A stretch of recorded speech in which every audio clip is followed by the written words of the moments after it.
excitement is what is driving you to collaborate with someone, you got to be really careful because excitement is loud and actually your gut feeling can be quiet.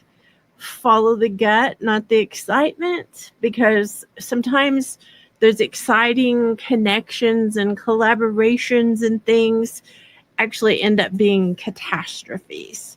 So you really do have to follow your gut. And the reason that I have a list of who I will and won't collaborate with is because of all of the catastrophes